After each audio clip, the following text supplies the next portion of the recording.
सरकार जानती है कि अगर सीबीआई जांच होगी तो वो गिरफ्त में आ जाएगी, क्योंकि निश्चय ही उसका इनकाउंटर एक प्लानिंग के तहत किया गया है।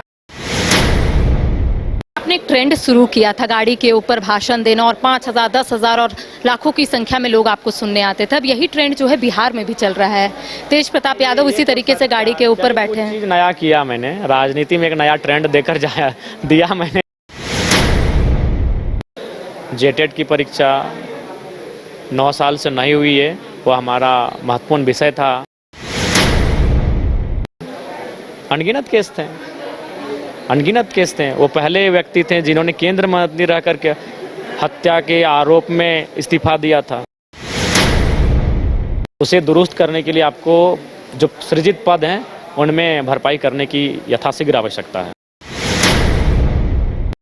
नए सदस्य हैं, हम लोग को मौका नहीं मिल पाता और ये लोग बीच में खड़ा होकर 5-10 मिनट का भाषण झाड़ के चले जाते हैं। बिजली विभाग में भी नहीं आया है अब तक। देखिए, बिजली विभाग की भी जो समस्याएं हैं उनसे मैं अवगत हो चुका हूं। डुमरी विधायक जयराम महतो इस वक्त हमारे साथ बातचीत करने के लिए मौजूद है। बातचीत करते हैं कि सूर्य हांसदा मामले में अब कहीं ना कहीं सियासत तेज हो गई है। विधायक हेमलाल मुर्मू ने कहा है कि उनके ऊपर बहुत सारे केस है, वो तो एक अपराधी है। केस किस आंदोलनकारी पे नहीं था?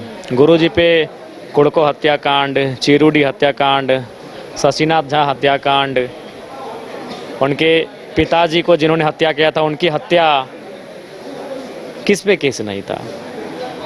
तो क्या आप गुरुजी को उनके योगदान को भुला देंगे उन केसों की बदौलत?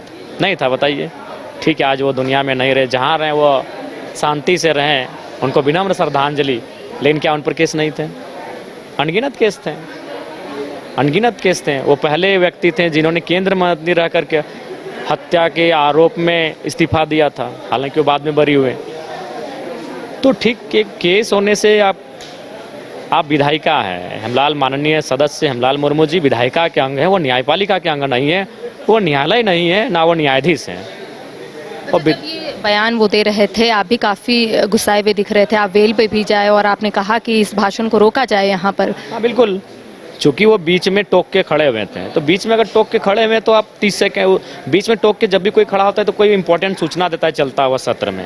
अगर वो 10 मिनट 15 मिनट अगर डिस्कस करने लगे तो फिर बाकी लोग का समय कहाँ जाएगा? तो ही हमने कहा कि अगर इनको बात ही करना है तो उनका जो 36 मिनट का टाइम अलॉटमेंट हुआ है उस टाइम अलॉटमेंट में बात करें, हमें कोई आपत्ति नहीं। या फिर सरकार का जो पक्ष रखा जाएगा वो मंत्री जी को दे दें, जो अपना लिख कर लाए हो मंत्री जी के मुँह से बुलवाया जाए 20 मिनट में, लेकिन बीच में समय बाधित नहीं किया जाए। चूँकि हम लोग नए सदस्य हैं, हम लोग को मौका नहीं मिल पाता और ये लोग बीच में खड़ा होकर 5-10 मिनट का भाषण झाड़ के चले जाते हैं।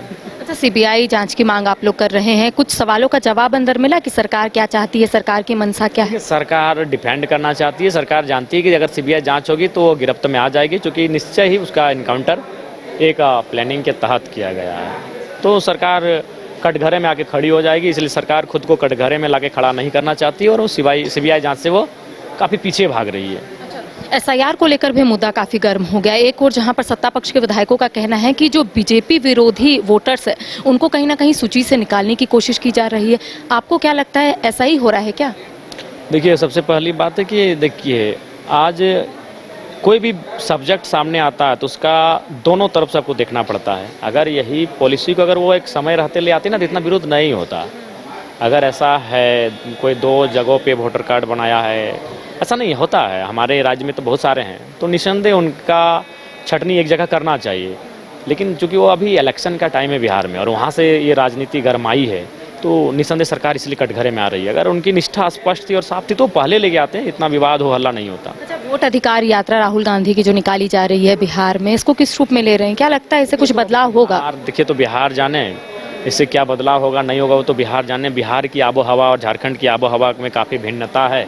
अब फिलहाल हम लोग अपने झारखंड को देख रहे हैं कि झारखंड को बेहतर कैसे करें। उतना समय कहाँ और उतना चिंता कहाँ कि बिहार और छत्तीसगढ़ और दिल्ली की चिंता कर पाए। हम लोग झारखंड की जो समस्याएं हैं इनके निराकरण में हम लोग उलझे हैं। अच्छा, आपने एक ट्रेंड शुरू किया था गाड़ी के ऊपर भाषण देना और 5,000, 10,000 और लाखों की संख्या में लोग आपको सुनने आते थे। अब यही ट्रेंड जो है बिहार में भी चल रहा है।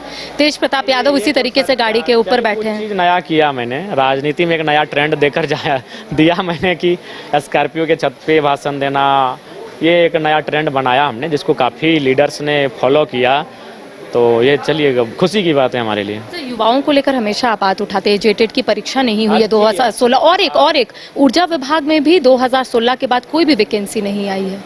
देखिए आज हमारा जो शून्यकाल था उसमें वही था, वो जेटेट की परीक्षा 9 साल से नहीं हुई है, वो हमारा महत्वपूर्ण विषय था, लेकिन चूंकि सत्र चला नहीं तो विषय को पटल पे नहीं रख पाए। बिजली विभाग में भी नहीं आया है अब तक। देखिए बिजली विभाग की भी जो समस्याएं हैं उनसे मैं अवगत हो चुका हूं और सेकंड हाफ में उस पर बहस करना स्वाभाविक था, लेकिन तब तक सदन बाधित हुआ, 3 बार बाधित हुआ, तीनों बार मेरा सवाल था। फर्स्ट टाइम तो सवाल देखिए हम तो आए भी थे, लेकिन बाधित हुआ तो फिर हम बोल नहीं पाए, हम भी चले गए तो हंगामे के बीच में, तो तीनों बार सदन बाधित होने के कारण मेरे तीनों सवाल आज छूटे हैं। बहुत बड़ा सवाल नहीं है कि सिर्फ 67 जेई ही काम कर रहे हैं बिजली विभाग। ये बहुत ही चिंता का विषय है, बहुत ही गंभीर विषय है।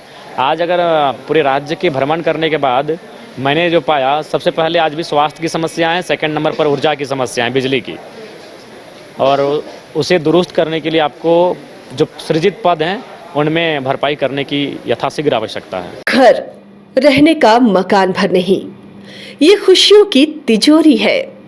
दरवाजे पर दस्तक देता पड़ोस, खिड़कियों से उमड़ आता आसमां, तारों में उलझी ऐसी ना जाने कितनी दास्तां। कहती हैं चले डायमंड सिटी, एक सफर हम सफर के साथ अपने घर तक। Diamond city, life long bonding, 500 से ज्यादा खुशहाल डायमंड परिवार। जल्दी करें, सिर्फ 200 फ्लैट बाकी। आज ही बुक करें अपना आशियाना।